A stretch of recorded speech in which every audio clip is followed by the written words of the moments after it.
We're talking today with Mr. Albert Ohanesian of Grand Rapids, Michigan. The interviewer is James Smither of the Grand Valley State University Veterans History Project.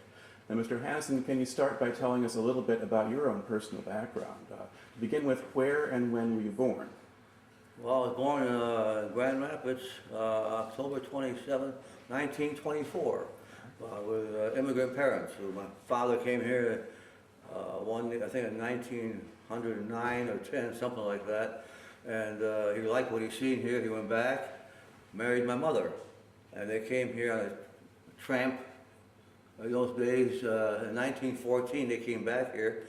My mother was pregnant with my oldest sister, and they got to Ellis Island and registered, and without knowing the language, it's amazing how they ever got where they got, but they got there, in Grand Rapids, Michigan. All right. Now, did you have any family or connections in Grand Rapids before your father visited? My father's brother, older brother, was here. He enticed him to come here, and telling him it was a great country. They were, at that time, the Armenians were under attack by the Ottoman Empire, and they were massacring these people, and thank God my parents came here, because I would not have been here with my brother and three sisters. Right. And so we lived a good life, a patriotic life. My father always said, "God bless America."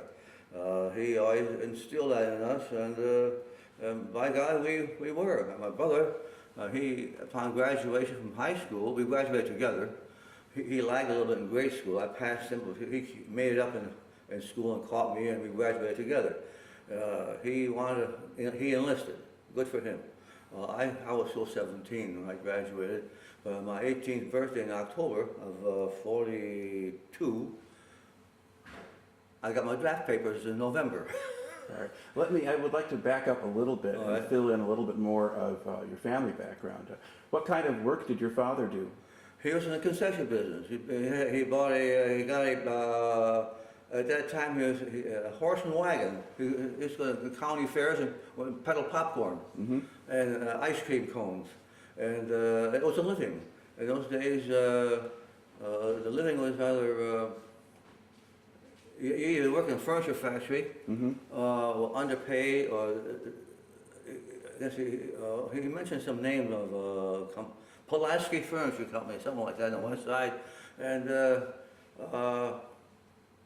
being a young kid, we paid no attention to that. We just went to Stocking Street School, and from there went to Union High School on the west side, there by the tracks, and on Turner Street. And we survived. During the Depression, I think my mother we had a ham bone, ham meat on it, and the meat is gone. She would use that bone to make soup. So it was rough times, and we were raised on peanut butter, jelly, and rye bread. We used to go to the 4th Street Bakery, Polish bakery on 4th and Stocking, and buy bread, 10 cents a loaf. My brother and I would take turns carrying this thing back, big white bag full of bread. He'd haul it over our shoulder and bring it over. Bread and milk we gave to the 3rd Street police station. Shoes, they gave us coupons or stamps or something to get clothing and whatever. It was rough during the Depression. It was rough. Wednesday night we went to bed hungry. And gradually the business got better, and he improved. My father improved it. He went on trucks. He had trucks built with he liked the business, and we used to help him out. Some of the fairs like Ionia and Lowell around West Michigan here. Then gradually he got bigger. He created more trailers. He had a body company make trailers for him and the cars, and we used to haul these. My brother and I used to help him go where we wanted to go to make the dollar. And the war come along, and of course we at that time had to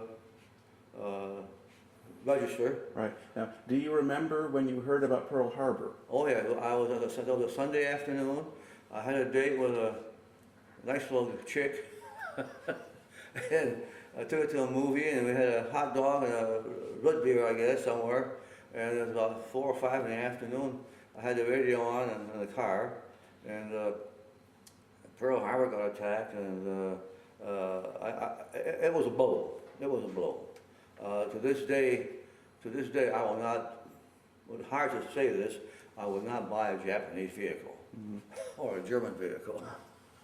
I am anti-Germany, anti-Japanese. The Japanese could not beat us during the war, but they beat us economically. Yeah.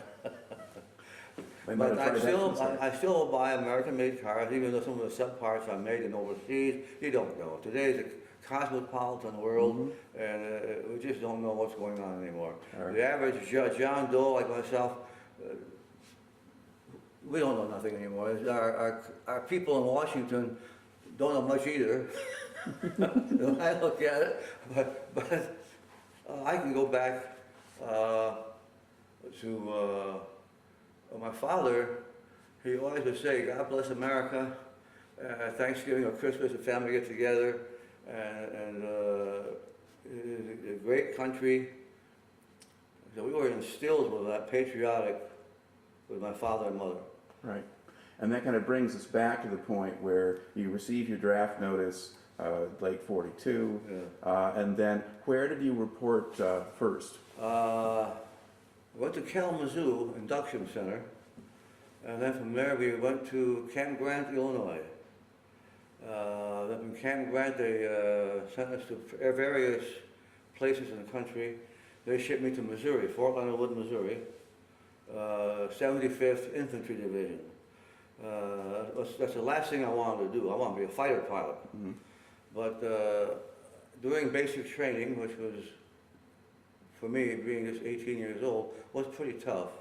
But I survived and did all the things I had to do. And on my company commander, I was his driver, and he told me he wanted to fly. It was an Air Force cadet station here taking applications. So I went there on my own to give me a pass for the afternoon. And lo and behold, I signed up, and they asked me to come for further interviews. And I took all kinds of physical exams, mental exams. It's through the work session. I passed. All right. I'll go back a little bit to the basic training phase. How did you become the driver? How did that happen? I was appointed. Okay. They gave me a rank, PFC. I got 1 stripe. That was $4 a month more. Right. We were paid $50 a month base pay, and PFC got 54, a corporal got 66, a sergeant got 70. Today they big pay today. I mean, it's a different story. But and then I'll come to more pay later on.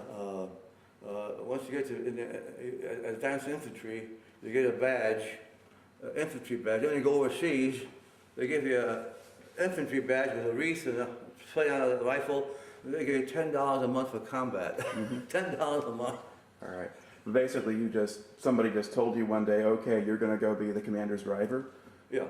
All right. I was assigned that post. Now I still had to do the routine that everybody else did. Right. Now, did you have a difficult time with the physical training, or was it learning to obey orders, or what gave you trouble in boot camp? Physical. I'm not used to walking that much and marching under severe conditions, or going through flooded waters. I was always afraid of snakes. Well, anyway, let me carry on. I was sent to, after being accepted from the 75th Infantry Division, I went to, they said San Antonio, Texas. Right. Lackland Field, which is... Yeah. No, probably that's wrong. Shepherdsfield, Texas. Yes. Okay. Shepherdsfield. And there they assigned us to go to different schools throughout the country. Well, I wound up in Indianapolis, Indiana, Butler U, which is a fine school, and I was glad to leave the infantry because a mudslinger in the infantry, where I was going to be an officer and a gentleman. They gave us rules and regulations. We had to eat square meals, drinking. You had to sit at attention, no slouching, otherwise you get gigged, and you had to walk tours around the campus for hours, and you don't want to do that. Or if you laugh at somebody walking a tour, they'll catch you, upperclassmen, just like West Point. They hit you. Anyway, that was good living. And then from there... Well, what did you spend most of your time doing? Were you just taking classes there? Or? Classes. Classes, physics, chemistry, history, advanced. And I made it with a B+ average. In high school, I guess I was brain or something, I don't know. But I pat myself on the back for that.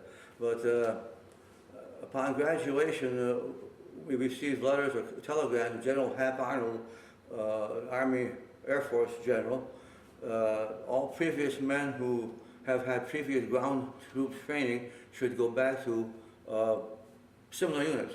Those that are still going to school to finish up, because they had enough people to finish the war with the pilots they had. So that was a sad day in my life. I wanted to be a P-47 pilot, a big round stub nose. I sat in one time, and this is for me, go flying and shoot down German jets or whatever. I would have made it anyway. but then they sent me to Camp Polk, Louisiana, and the 8th Armored Division to fill in their holes. They needed people there prior to going overseas. That was in July or August of 44 probably. 43, 44, yeah. And we took a heck of a razzing by the people that were there. Here comes the clean-cut guys, and we met other people that do from ASTP, Army Specialized Training Program. They were there also. They had their program that notched off too, and so we melded into the division with the tank battalions, infantry battalions, or the artillery, and we trained for about 2 more months, and then we shipped us. We're going overseas. Now, what specific unit were you assigned to within the division? I was in the 3rd Squad, 2nd Platoon, B Company, 58th AIB, Armored Infantry Battalion. We call it Armored Infantry Battalion because we rode in half-tracks, personnel carriers, which was not too safe of a thing to... and we also, during combat, we used to ride on tanks and jump off and walk or be behind tanks for support, or whatever. But they shipped us to, went to New York aboard some ship, had a 100-ship convoy. We had a baby flat top with 4 Grumman planes on it. We had 4 or 5 destroyers that were shooting in and out. It took us 14 days across to go to Southampton, England. Okay, and what time of year was it that you were crossing? Early November of 44. 44. Early November of 44. And what kind of ship were you on? It was a British ship called HMS Samaria. Filthy, dirty, but we survived. And how was the weather on the crossing? It was stormy, and many stormy, very stormy. And I was sick for 12 days. The British treated us very crudely. They would take our food, give us slop in the mornings, and at nighttime when we were hungry, they would sell us the food we were supposed to have during the day. And showers were saltwater showers, and you had to take, salt water is very slimy. You feel unclean. But there was so much, the beds were hammocks, not cots. So you swing and sway with Sammy Kaye. But it was, for a young kid, I mean, that was kind of rough, but you survived. Mm-hmm. The name of the game is survival. And we got to England. The day we got to England, Southampton, a funny coincidence happened. There was a hospital ship leaving. And I didn't know who was on, but I'd seen a hospital ship there. So I was talking to my brother. I went to see him, and he was in Cheltenham, England, at the hospital. He got wounded, I think. and he was not there. He had already left. So I think I put two and two together. He was on that hospital ship going home as I was going in. And we compared notes afterwards and found that out. And we trained some more in England near Tidworth Barracks. And from there our orders came in after the Bulge battle was over. That was Christmas of '44. Latter part of January, early February, they shipped us to France. And they unloaded us. We had to climb down a rope ladder to the small boat. And you got your full equipment, your rifle, all your belongings. How the heck do you get down the rope ladder without falling back into the home? No, everybody made it. We took our time. Everybody made it. Now, were you climbing into landing craft or just into smaller boats that would go up to a dock? It was a landing craft. You put in about 100 guys and then take off and you landed. But we had no opposition landing, of course. At that time, the beaches were clear. And then they took us we drove into France with our trucks, half-tracks, and they took us as close to the front as possible to break us in with the noise of artillery. And you can see in the distance the flashes in the sky of artillery, bang, bang, bang. Well, we got know what the war is about. We're all green in the heck, you know. So we went to a town called Pont-à-Mousson, and that's in northern France, I think. Northeastern France, right. And Reims. Reims is under American control. And then we were, it's a beautiful city. It was awful. The bombing, our Air Force, that mass bombing they did, they just wrecked France. A lot of rubble and all that stuff. And then we went through, we were assigned to General Montgomery. You know, American troops were the English general. And we went through Bastogne. That was all over with. But we stopped there. I seen some of the most horrible things I didn't want to see. We see a lot of German soldiers frozen. They hadn't been taken care of yet. It was all over the place. Frozen bodies.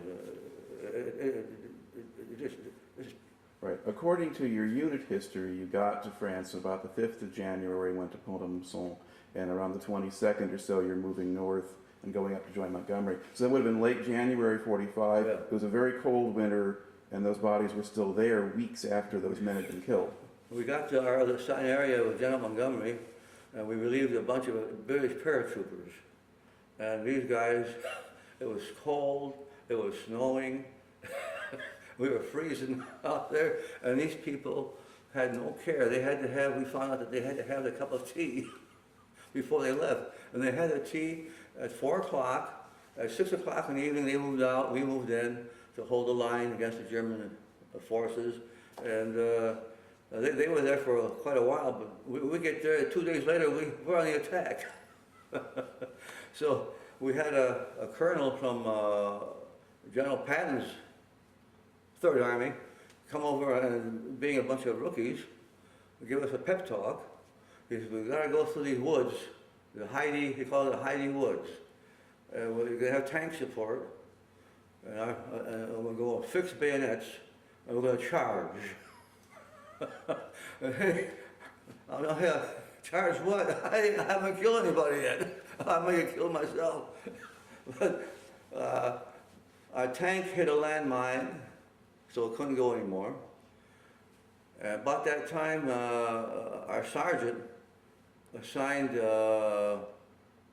half the squad of 12 men, 6 to ride the tank and 6 to walk behind the tank. Well, I got mad because I wanted to ride the tank.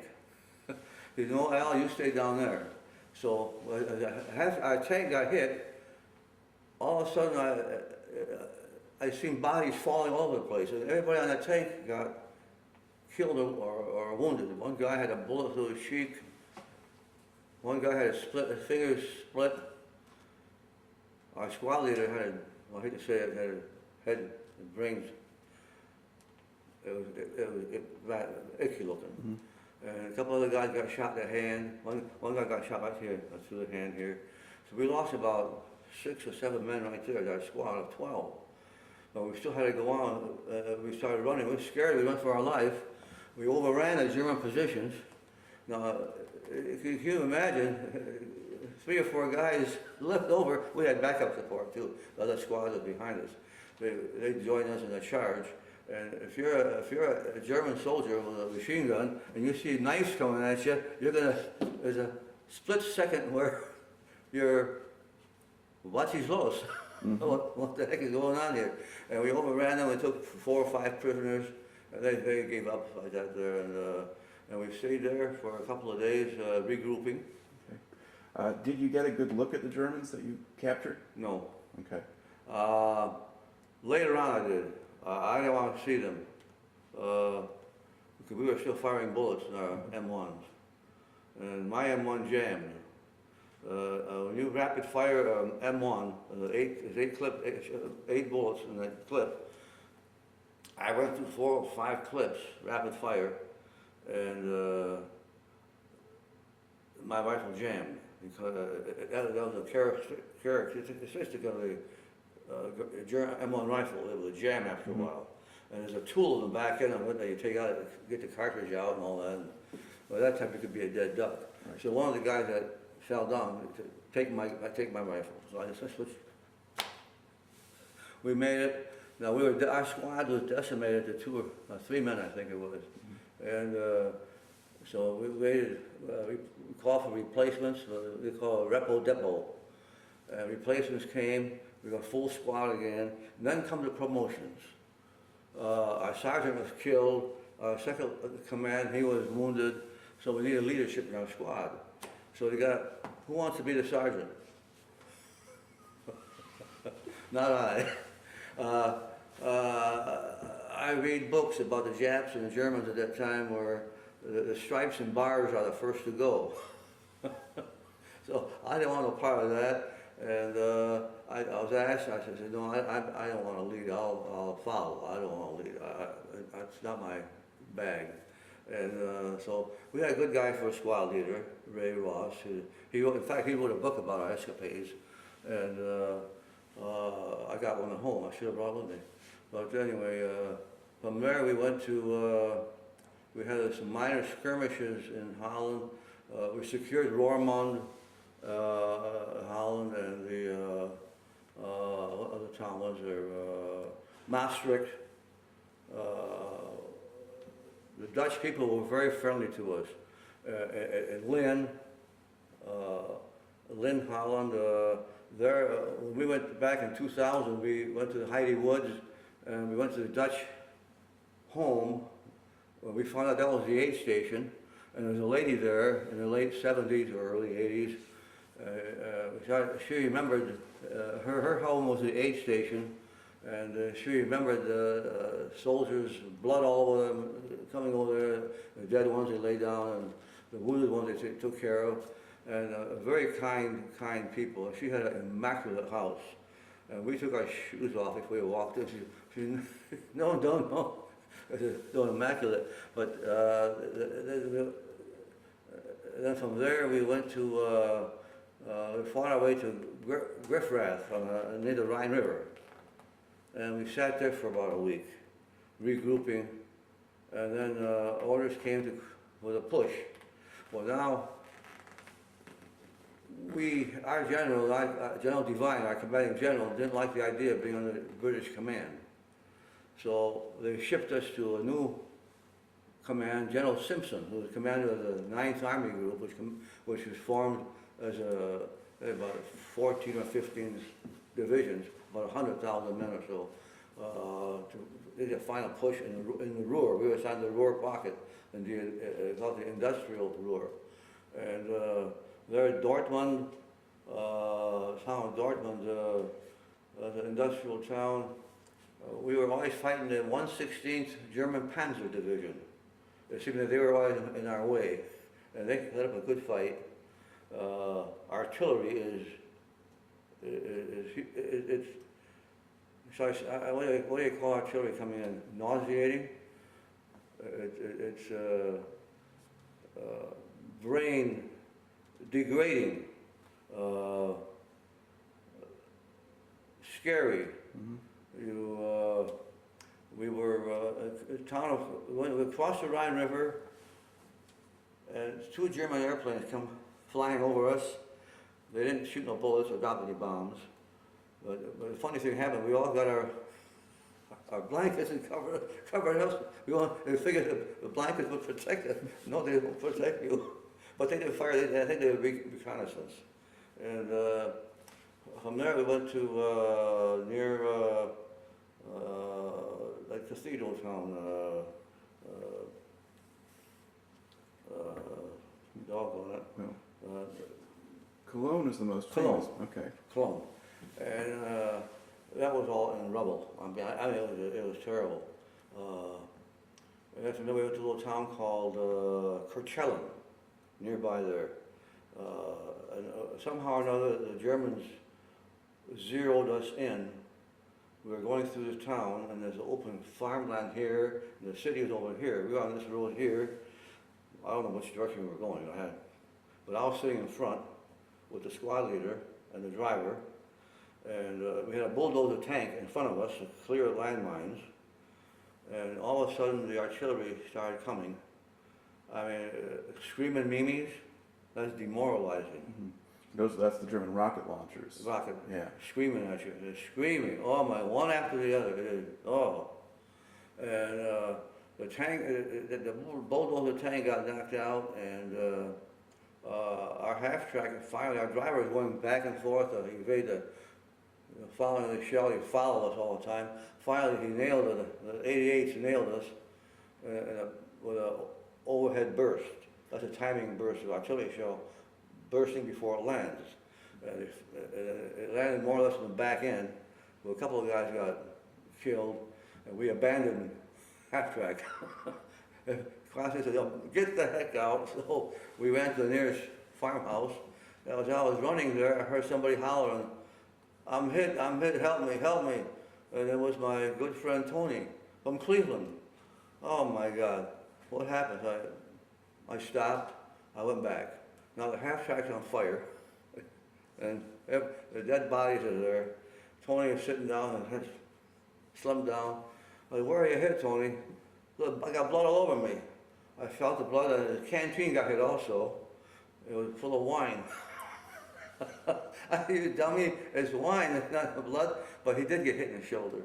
And I pulled him out, and I told him, man, I was a clown of the outfit. I told him, man, the only reason I'm here is because to save you, because I like your mother's cookies. I left it. No, I was just kidding him at the time. But I pulled him out and took him to the house, and all of a sudden the firing stopped. I didn't know at the time, but the Germans ran out of ammunition. They fired there. Because the next day we overran the position, and there were 3 beautiful guns, 88 millimeter guns. They're machines. They are beautiful pieces of equipment. They are anti-tank, anti-personnel, anti-aircraft. We put hand grenades in the breach and little parts of the camp using it. But what a beautiful piece of machinery! Oh my! The Germans had far superior weapons than we had. But toward the end of the war, our weapons were better, especially our tanks. They got 90 millimeter barrels, rifles, gives them more power, more armor-piercing power. We got the heck knocked out of us there, and then from there they gave us a replacement half-track. Went to another town called Jena, near Dusseldorf, and I was in front, and I said, hey, Lieutenant, there's a tank, a German tank. It's a German tank. We were sitting there, and he gave me a bazooka. We didn't have the guns, so we got the bazooka up there, we wired it up, and he wanted to shoot the tank in the back end where it was vulnerable. The damn thing didn't go off. So he did the next lousy thing. He always called me Ohanesian. He couldn't pronounce my name too good. Here's a bazooka, go get that tank. I said, but sir, you tried, it didn't work. Now why you give it to me for? That's an order. Yes, sir. So two guys, two of my fellow people, are both my friends, but we'll go to hell. So we went down, the three of us, with a bazooka that didn't work and 3 rifles. Went down the road, crossed the road, and there's a farmhouse there, and we don't see the German tank. We don't see the tank yet, but we go to the farmhouse, and one of the guys called into the house, went to the other side. He came back white as a shake. He said, "What's wrong? There's not one tank there. There's 5 of them." There's 5 tanks, and there must be a whole company of infantry because they're all sitting on the grass, eating and drinking. Well, what do? We rush them, get killed, or ask them to surrender, or we surrender. Best thing I do is we ran back. The strategic withdrawal. So the road went this way and it curves like that, and I'm a slow runner, and running with a rifle. I think we left the bazooka there. It was awkward thing to carry. We ran back, and I turned my head, and I see a big black or gray at the time turning the corner, firing a machine gun at a tank. We got spotted, and I turned around and looked, and I see the machine gun spitting the right tracers, and when you run up the hill, you're running for your life. It was like I was on a treadmill. I'm not going anywhere. I'm running. I'm not getting there. And I got hit in the finger here. This one right here. I got hit in there. But it felt like an some iron heat. I paid a Band-Aid wound. What the hell? And when I got to our lines, I was shaking. And that's probably where my Parkinson's started. Because I have Parkinson's right now, but that's probably where it started, my shaking. And I was shaking, and I was mad, I was upset. And the other 2 guys felt the same way.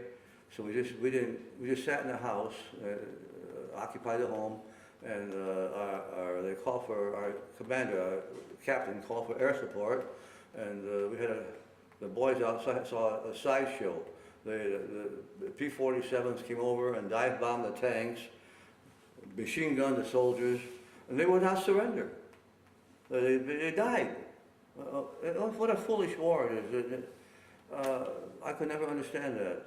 The diehards. And one episode. Another episode was in the 3rd squad. It seems like the 2nd platoon, 3rd platoon, the 3rd squad is always point.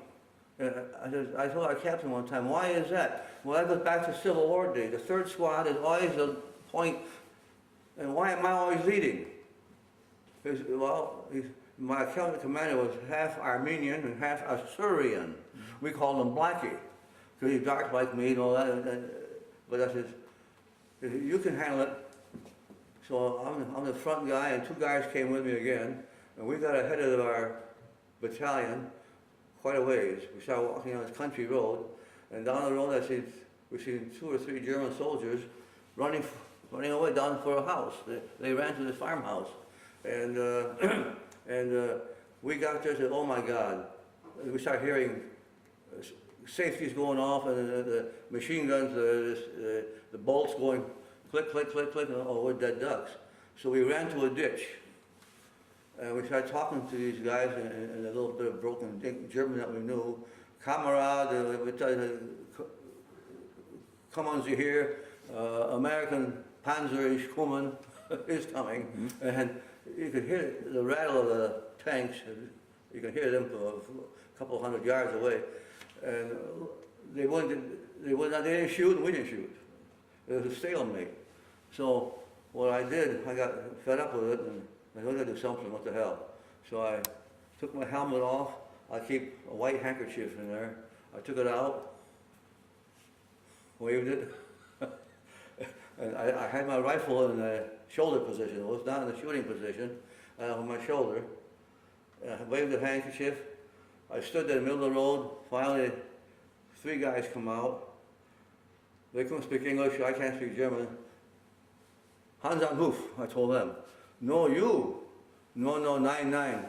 American Panzerschkumen. Would you believe now? In that house was a whole company of about over 200 German soldiers came marching out, Hans on hook. We had a pile of rifles here, pistols here, and all. But I think one thing in our advantage was that there were no officers. That's what saved our necks. They were enlisted men, and they were glad to surrender.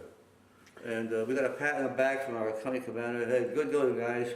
We got a lot of souvenirs. We had the first crack at the souvenirs. I picked up a Mauser pistol, which was a wooden stock to it, and I gave it to my daughter. She's keeping. I don't like guns in my house. I had all the guns I wanted. But then we went to a little town. A couple of days. There seemed to be a lull every other day or something like that, where you could R&R, get some rest and relax a little bit. And then went to a town called Magdeburg, which is a Nazi town. Nazi flag, that's where I got this flag. I pulled it down, and all the people there were strictly pro-German or pro-Nazi. And we had a heck of a time with the people there. The intellectuals would come out and say, your next enemy could be the Russians. Well, they seem to know more than we do. We're just 19, 20-year-old kids. What do we know about politics? And then we freed a camp, part of Buchenwald. Buchenwald is not one camp. Buchenwald was probably 5 or 6 different camps. And the camp that we got liberated was these people were so ill-looking. They had bumps all over their bodies. They wanted to hug and kiss us. You know, I didn't want them to get near those people. I just threw them all the food I had. Hay rations, C rations. We all did that. We gave them all the food. We had cigarettes. Give them anything they wanted. But those poor people, I never seen anything like that in my life. We've seen ovens. They were there. That's just true. It was a horrible thing to see. What do they call today? Man's inhumanity to man. It was terrible. Now, at the time that you got there, did you know that the Germans had been doing that kind of thing? Yeah, That they had these camps? Yeah. Even when I was in high school, we knew they were doing that thing. And that's hard to believe. It is hard to believe why Nazis would do that mainly to Jews or any other nationality group that was in their way. They did it to Czechs, they did it to Polish, Russians. These people, I didn't know who they were, but we deluded ourselves on food and everything and gave it to them. And we took several prisoners there, but why kill them? I think the war is almost going to be over with. And then we were assigned to go to the Harz Mountains. We had to clear the mountains for, we were told that there was snipers in there or something like that. So there was a house there on the edge of the mountain, beautiful home. We took that home over for our squad, and around the corner of the house, a building, was a boxcar, there's a railroad track over there, a boxcar. We went and inspected it, and it was full of black powder. So we closed the doors, railroad doors, went back, reported it to the CO, and the next day, I was sitting outside the building on guard, because the civilians were still living there. Across the street, German civilians were living there, and I was sitting there, and a jeep went by me with 3 battalion officers, a couple of majors and a colonel, and a sergeant, Corporal Woods, Corporal King. And I know King, he waved at me. They went to inspect the boxcar. Well, the next thing happened, I flew about 10 feet in the air. It was a big explosion. I flew 10 feet in the air. I had some clay. In Germany, they use clay tiles for roofing. I got hit a couple places, little scratches with pieces of clay hit me. And I went around the corner. I got my rifle. For some reason or another, I panicked. I emptied my clip. I shot 8 rounds into the public. I hope I didn't hurt anybody, but that's a natural reaction, I think, to do. And I've seen these 4 bodies torn apart. Somebody must have booby trapped it during the night, and the war was over a week later. So why kill somebody or anything? You know, I'm a peace loving man. I don't like to kill anybody if I have to, but if you have to, you do it. I may have. I will not admit to kill anybody, but it's either kill or be killed sometimes. And from there, the war is over. We celebrate. We got some champagne out. We were assigned to our squad was assigned in Brunswick, to a liquor joint warehouse. A liquor warehouse, champagne, schnapps, whiskey, you name it, it was there. And our orders were to give it to any Allied troops that came with trucks or lorries, anything to carry it with. And so we were there for 3 days, and we had a glorious time drinking and meeting Gurkhas from India. They came from all over like flies come to fly paper. When they heard that whiskey was given away for nothing, they came and converged on us, and all they had to do was sign a paper as to how much they took out. That's all they had to do. And these poor German people, that was their booze. But that lasted 3 days, and then from there they shipped the whole division to Czechoslovakia, Klatovy. Town of Klatovy, where there was a big prisoner of war camp, and we met the Russians. The Russians let us take that camp over because they were some deal they made in Potsdam. We were, actually before that, we were supposed to go to Potsdam, cross the Elbe River. We would have been the first troops in Berlin. But Washington made a severe mistake. They let the Russians take Berlin. The Russians were smarter than we were. They took all the capitals in Europe. And the capital in Europe is the heart and soul of the country. So you take the capital, the rest is yours.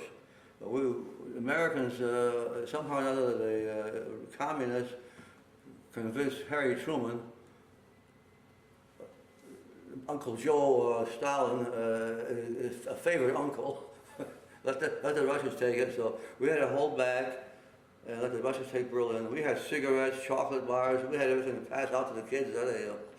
You know how American soldiers are, they're generous. They give everything away.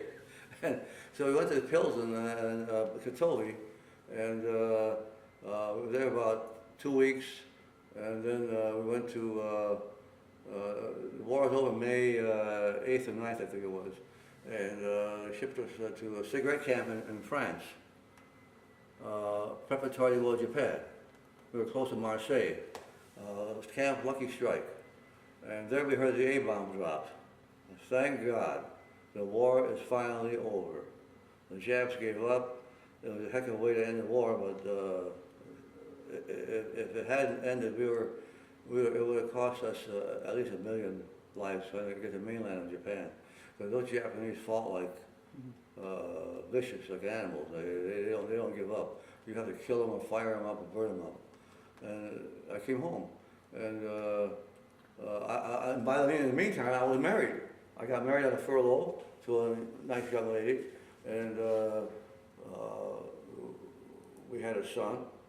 I came home. I was overseas a whole year, and Lloyd was, I think, Al Jr. was, when I came home, he was 2 or 3 months old, I believe, and he was spitting image of me, so. So I was overseas approximately a year. And, I'd like to kind of go back to that period and then fill in a few more things before we kind of get into the rest of the story, if we can. Now, when you first got to Europe, and you actually landed in France originally. Yeah. The unit history, or the division as a whole, it went to Pont-à-Mousson, and nothing happened particularly there. But then part of the division went into the Saar area for a little while. Were you involved with that? Yeah, Saar and the Ruhr was an industrial town. There was one factory in Dortmund that I had to go down to this factory to see what was in there. My squad leader said, yeah, I'll go down and see if you can find anything. And this factory, I never seen anything in my life. I went down 6 flights below ground. I was young in those days. I could run up and down stairways pretty good. It was 6 stories down, and every story I stopped to look around for people. I seen eyes watching me. I knew there were eyes there, but they were the slave labor. They were not the soldiers.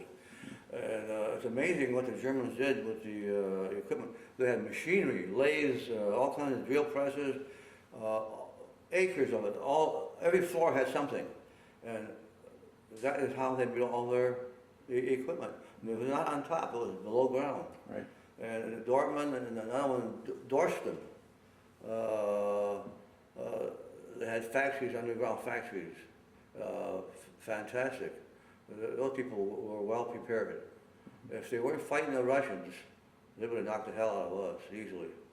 Because they had better equipment from the start. At the end of the war, we had better equipment also, but during the fighting, they had the guns, the burp guns. We had World War I machine guns. They had it's like you hear, or the mortars. They played hell with us all the time. But we used to get off once in a while if we behaved ourselves. Marlene Dietrich came to Maastricht one time to perform, and man, I used to see the guys howl when she showed her legs. Oh God! She got somebody from the audience to come on stage, a soldier on stage, and she went around him teasing him. That poor kid. But that's part of her act, I guess. But we had good times, a lot of bad times. But we get together once in a while. Tony and I here in Cleveland, and we call each other up and blast each other out once in a while. And why did you save my life for? Well, I like your mother's cookies. His wife has passed away, and he's alone now. But hey, we're all gonna. My wife passed away also, and I got lucky and I married this gal over here 20 some odd years ago, and so I've been lucky all my life. And when my mother was living, she said, "Son," she says, "you've been blessed. I bless you. You're my little baby boy." I said, "Mom, I'm not a baby boy anymore." I've been for a while. And then we got, as far as the business went, we got home. I didn't like working in a factory. I went to Davenport College, and I wanted to fly. I took flying lessons. And I flew. I got about 8 hours solo time in, but I couldn't have made the Air Force because I had a hard time landing. I couldn't. I'd bounce and bounce and bounce. Before long, I'd run out of runway. And one time, I almost hit an airliner. I was taking off on one runway alone, and he was on another northeast runway at the old King County Airport, and we were on the collision course. I could see people's faces in the airliner, the DC-3. That's how close I got. So all I could do is pull the stick back and go over it, and which I did. And I finally landed. That's when I quit. I said, I can't land. I can fly. Take off is easy. Flying around is easy. But landing, I just could not coordinate hand and feet with the power. I couldn't do it. So I quit. But I flew. I wanted to fly. And it was one of my boyhood dreams. And what kind of work did you go into then? I got in the same business my father did. I used to go out with a popcorn wagon, make some money. And I said, hey, I'm rich. And well, the money goes, you had to replace the stock you burned, so you had to replace the stock. And I got involved in the carnival business. I used to follow a carnival, a Sherbrooke Amusement Company. I was selling popcorn, caramel corn, candy apples, snow cones, cotton candy, all that stuff. And for about 8 or 9 years with that company, and then I got into the Civic Auditorium, the old Welch Auditorium. I had the concessions there for 20 years. And Amway bought me out, or more or less. My contract was over in 1980, and we bought the hotel, Patton Hotel, which is a great thing. Grand Rapids was dying otherwise, and they wanted to complete everything. They didn't want no subsidiary like myself.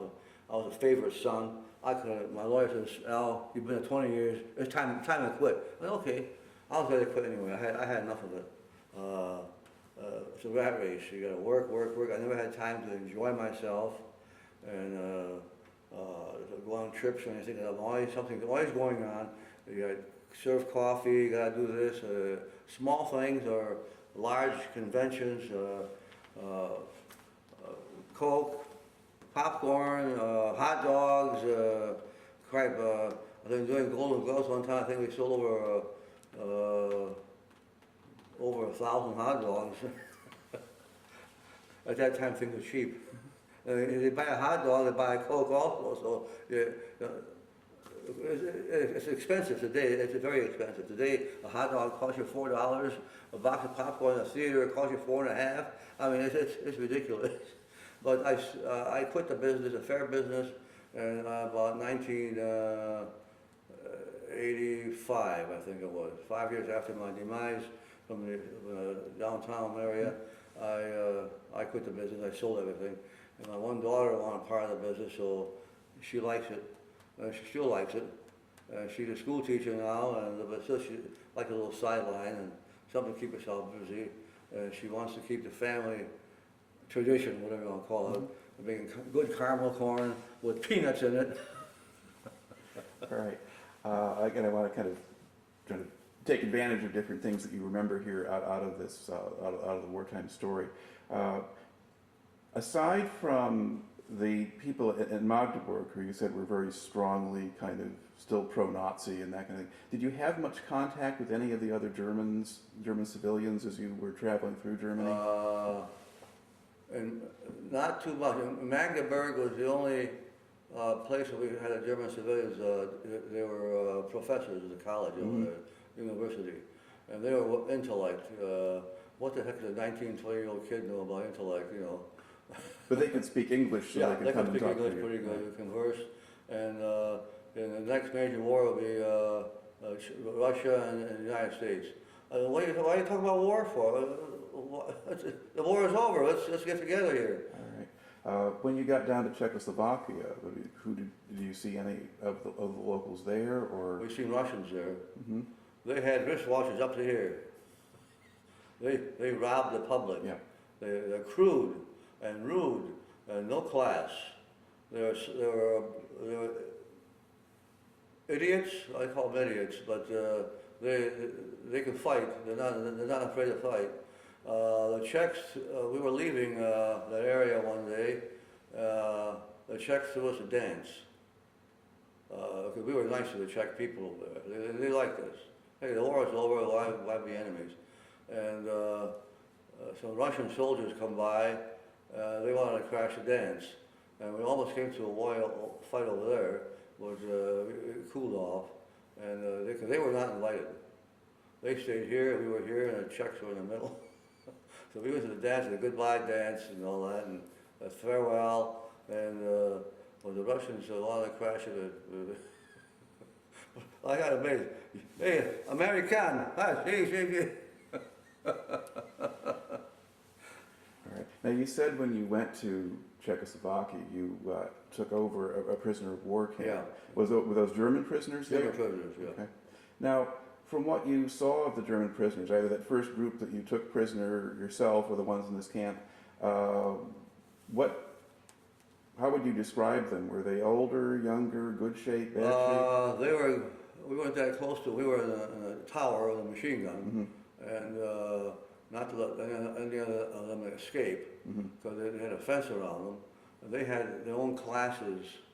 They had the officers here, the enlisted men here, and they had painted on the ground, they had colored paint, or they had painted the ground like you do on a football field, white lines, and certain soldiers could not go over that line to converse with the officers.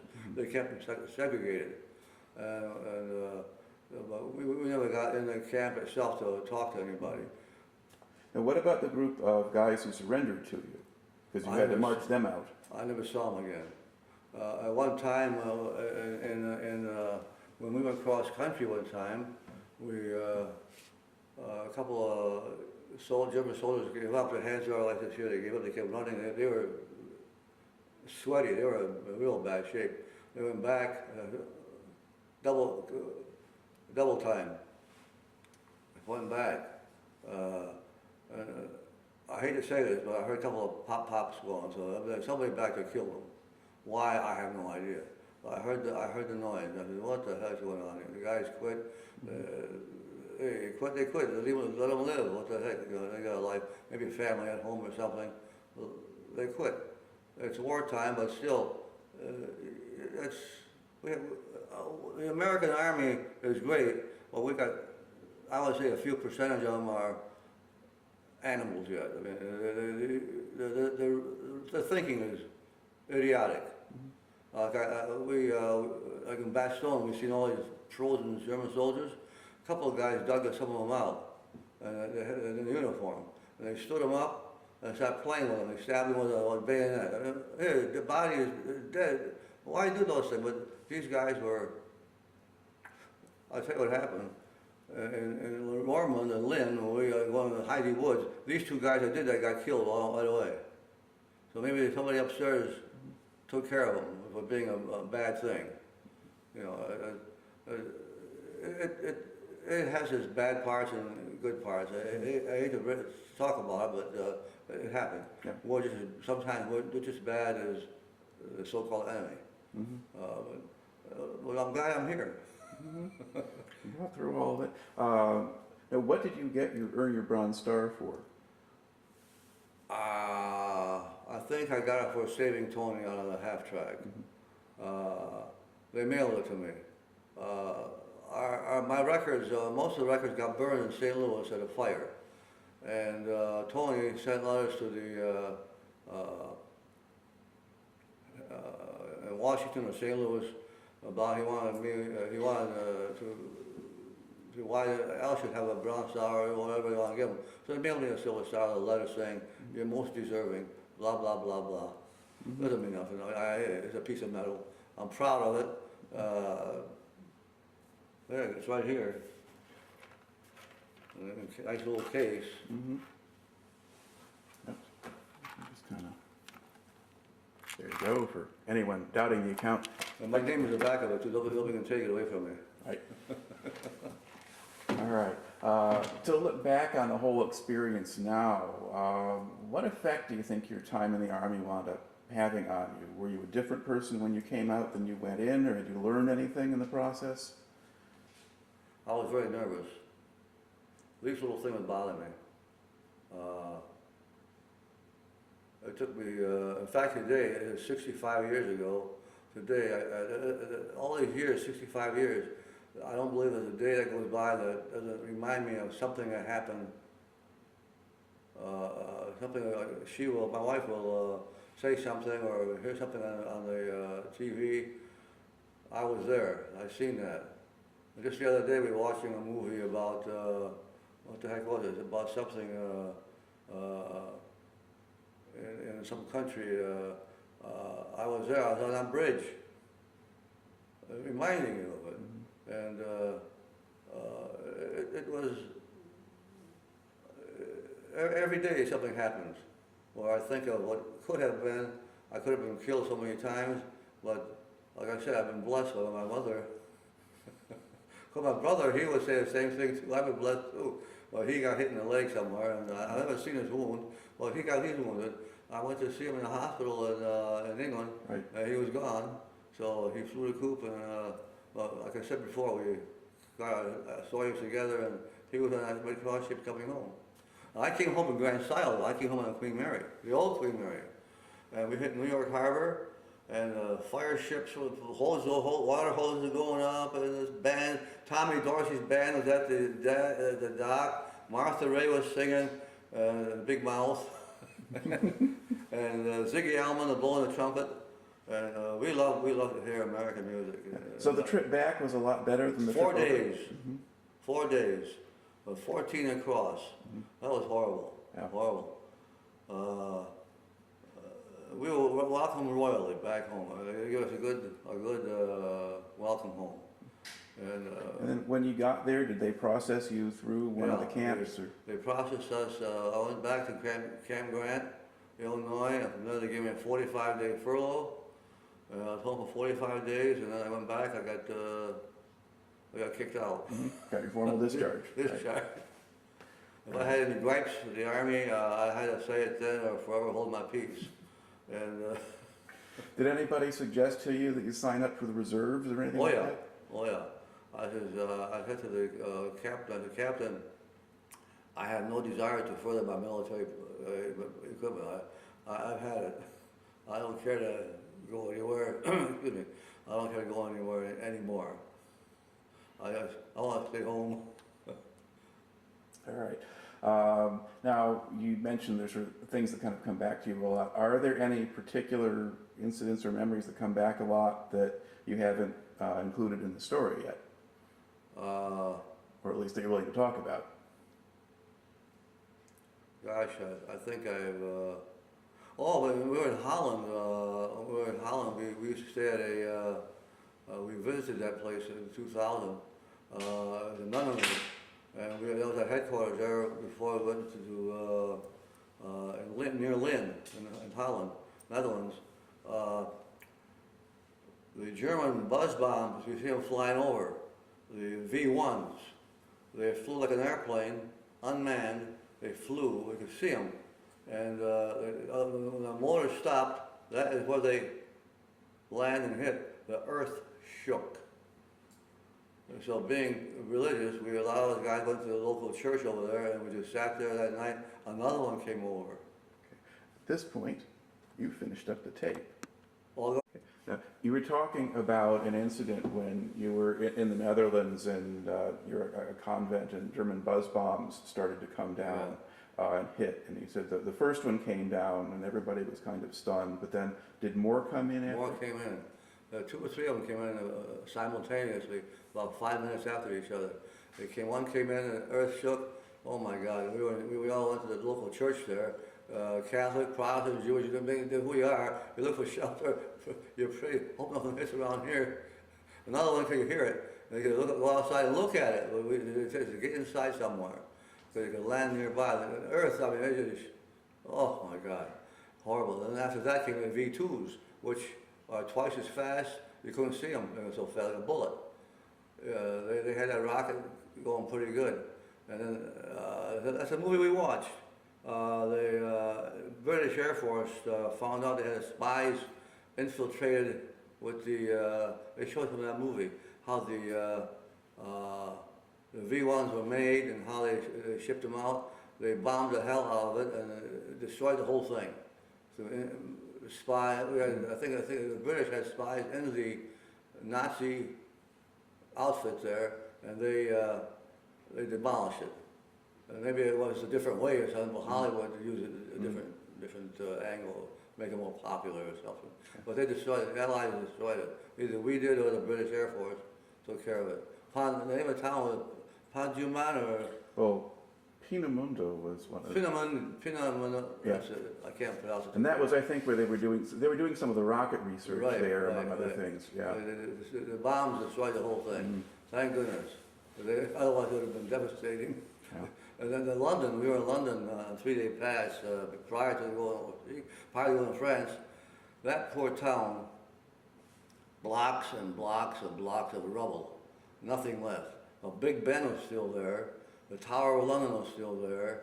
The Dickens old-fashioned curiosity shop was still there. The Tower of London was they had the statues, wax statues.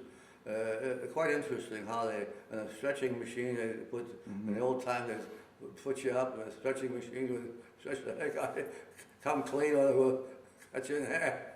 So you got to be a tourist at least for a couple of days. I was a tourist for a couple of days. Yeah. It was interesting. All right.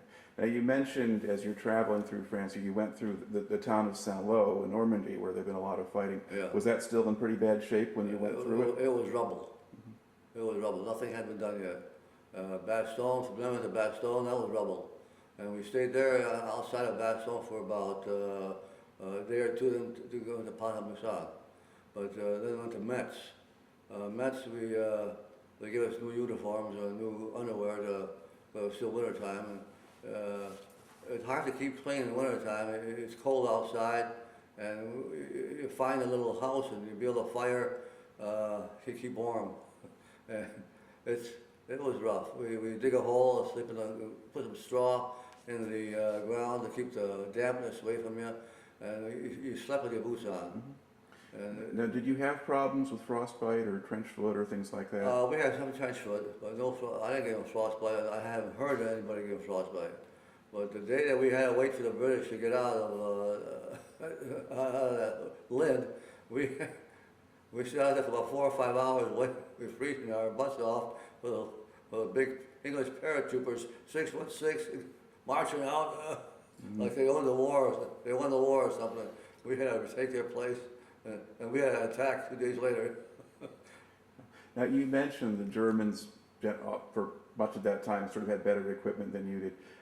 When you were attacking them, how would you beat them? Would they just, what could you do, or what strengths did you have, do you think?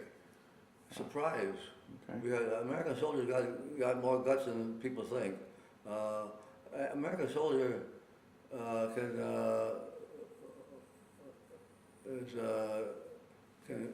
German soldier has to take orders. The American soldier, if the orders are not there, you take it on yourself to do what you think is right, and 90% of the time it's right. The American soldier, supposedly you think. The German soldier can do nothing on his orders. That's the difference of in the war, I think. And we had the element of surprise because the Germans thought that the Americans were a bunch of patsies, Hollywood-style gangsters or whatever, or idiots. That's the propaganda they were fed. But there's one time where we took a company of 200 men, where I went out with my handkerchief and got them to surrender. They're all old men or young kids. And I knew at that time, the war was over any time because there's nobody left. And they had run out of ammunition. They had run out of the will to fight because they were young or too old, and they were happy to surrender. They thanked us for surrendering them. Well, I think we were happy to know the officers were there. If there were officers there, kaput. So some of the times they put up a very stiff fight, even very late in the war, and other times they withdrew or surrendered. In the Ruhr and Saar, they were fanatics of fighting. Our mortars and artillery, horrific. It's kind of hard to describe unless you're there with the shells going off and you hope that nothing happens to you and it happens to the other guy. But I don't know. I'm just happy I'm here, that's all. I did what I had to do. One thing I did do all the time, I lived in training, excuse me, whenever you stop, dig a hole. I carried a rifle in one hand and a shovel in the other. And we had, a lot of times we had a rolling barrage. Our tanks, the artillery would be behind us. Our forward observer would say, fire on me, and he would come close to getting hit. But the rolling barrage went boom, boom, boom, boom, and it stopped, we advanced. And then another one. The Germans are throwing at us also, but then you can tell if it's incoming or outgoing. You can tell by just a few minutes of being there. You can tell. It's easy. It gets louder and louder, and you can tell if it's in or out. But we had a lot of that stuff going on. You can hear the shrapnel hits. You can hear the shrapnel not hitting you, it whizzes by you. So I'm glad I was not 2 feet ahead of this area. The piece of steel would hit me. So you had a lot of artillery support. You had good air support some of the time. Good air support, yes. Yeah. We had good support and good we called for it and then we got it. It was especially the air support. The 8th Air Force was right behind us. In fact, my brother-in-law, he's deceased now, but we were comparing notes with him, and he was with the 8th Air Force as a loader, putting bombs or machine guns on an airplane. He was right behind us all the time. I mentioned some of the towns. He said, I was there. I said, how come I didn't run into you? And then I used to go on passes I look at the USO books, visiting. My cousin I seen his name in the book, so I signed up, and you'd be surprised who you see, whose name you see in those books. At one time I went to see my brother, Cheltenham. Mhm. I had overnight, I had no place to stay. The other thing was filled up, so I stayed in the USO club. I had to sleep on a table. It was hard, but what the heck, I can endure it. But the USO had a way for you to find people that you knew, and if you got They did a good if job. you got a furlough, you could go meet them and Yeah. find them someplace. The USO was the gals and guys with the entertainment USO, they were terrific. They were very good. The Red Cross, they were posted the donut wagon, came to us a couple of times, and the donut wagon, I hate to say this, but they would charge us for the donut, it was supposed to be free. And then, well, a couple of girls and all these soldiers, I hate to tell you what went on, but they had a book. And that's all right. Mm-hmm. And I went to, when I was in London, I needed some money, so I went to the Red Cross to borrow some money. And I gave them my social security number and army number and all that, and we don't have no money. So I had to borrow somebody from a friend of mine, and you're gonna pass, you're gonna go somewhere, a tour or something, you know. But the Red Cross is no to me. They may do good work once in a while, but if it's a volunteer outfit, so why do they give a $100,000 salary to a multimillionaire? Like Mrs. Dole, whose husband's a multimillionaire, why don't they give her $100 grand for what? Just her name? She should do it for nothing. I'm very strong about that. Let's see. Now, when you were in Europe, did you ever get a chance to go into Paris while you were? Yeah, I was in Paris for a couple of days. I had a Eiffel Tower, and we couldn't climb it though. It's off limits, and we've seen a lot of what's a soldier 21 years old look for girls, place Pigalle and drink once in a while, or that's American style, I guess. All right. In World War I, we read stories about the American soldiers and French girls. Well, the same thing happened in World War II. It's part of the action. Sure. Okay. Now, you got to go back to Europe with some of the men from Year your 2000. unit. Tell me a little bit about that. We have our outfit, the 8th Armored, has reunions every year since 1948 or 49, I believe it was. And the first one was in Chicago, which I went to, and we had a heck of a good turnout. So they have to do it every year, a different city. The Fort Knox, Kentucky, well, that's the Armored headquarters, and the hotel accommodations were great, and we have regular sessions, and we get together, bring old photos, and discuss things, and meet your old buddies from your outfit. And there was about 8 or 9 of us that got together one day. We got to go back one of these days. In the year 2000, one of the guys whose family owns the Kleenex company in Wisconsin, he planned the whole trip with an airline, the bus, and booked a bus with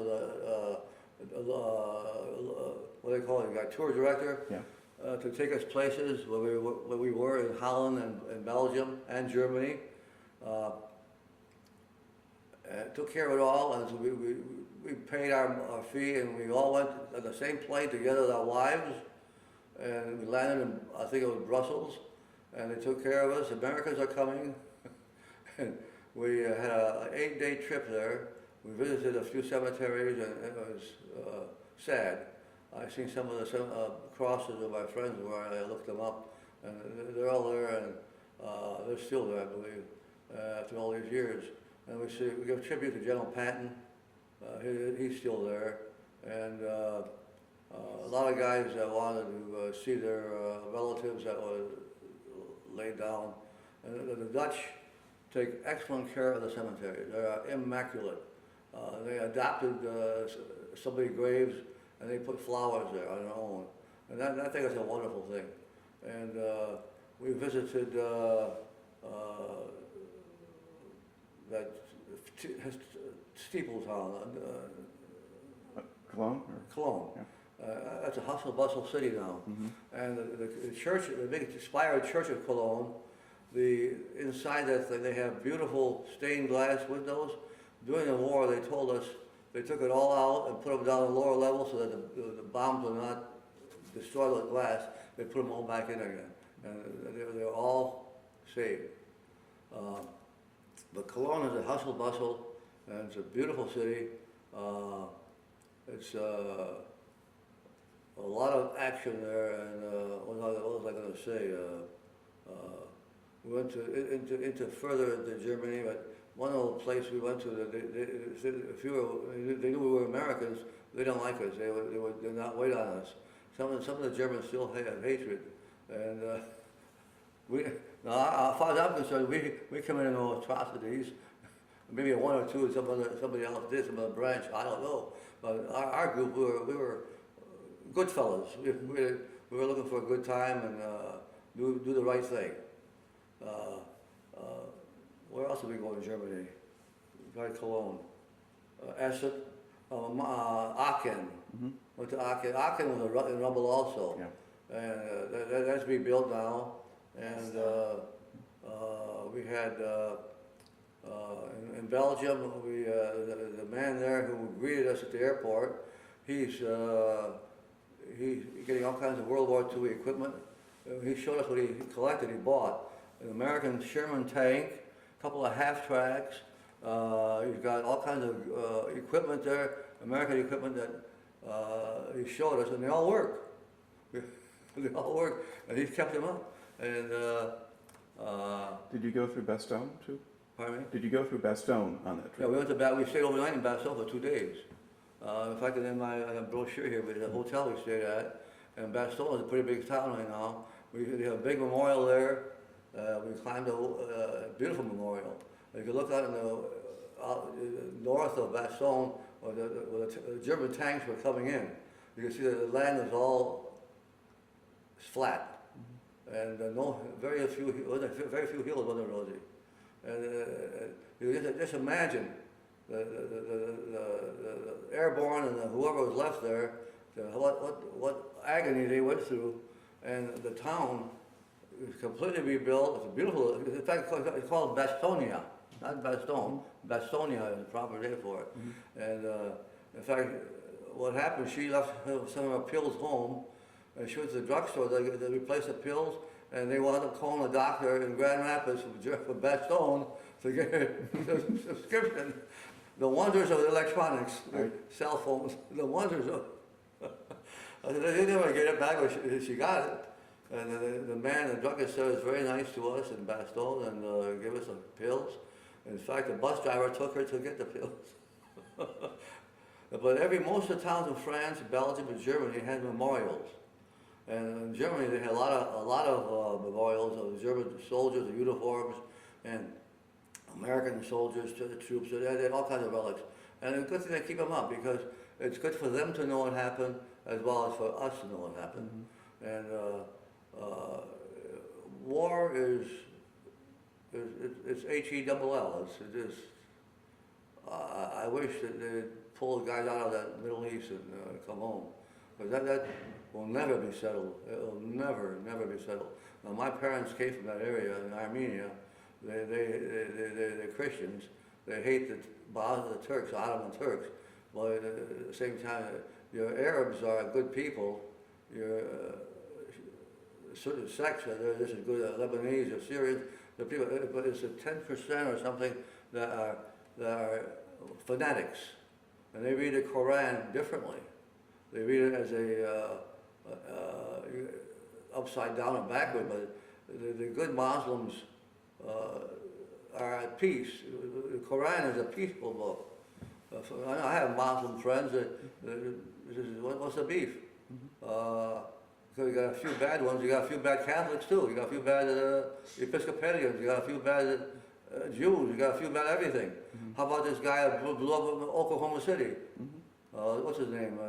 Tim McVeigh. Tom Veigh. How can you condemn a billion people? You can't do that. There's a country of free religion, and you have to keep keep it that way. It's a great country. But you have to get the right people, the right place to stop some of the stuff going on. We're at war with terrorists, not the people. And we should just center ourselves on. What gets me gets me mad is that on TV you watch these super movies. They got everything on satellite. They can spot a square this big in a certain town at a certain time, depending on where the satellite is. But they can't get Osama bin Laden. They can't get him. I think they want him to stay alive because his war is still going on. All right. Well, that kind of takes us very far afield, but it does remind us. Part of why we do these interviews, why we want to record the stories, is to make people understand that war is not a video game. It's not entertainment. It's a really awful kind of thing that you don't want people to do any more than absolutely necessary. Right. And very consistently, the World War II veterans that I've talked to, when they get around to talking about going into the Middle East and stuff, they wonder, why did we do that, especially Iraq? That comes up a lot. Well, during the war, we all did something bad. I may have done some bad things too. I don't want to admit, but we're in a mind of fury or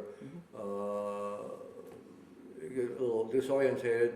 You might do something you should not do, and I may have done something I don't want to talk about. But we all.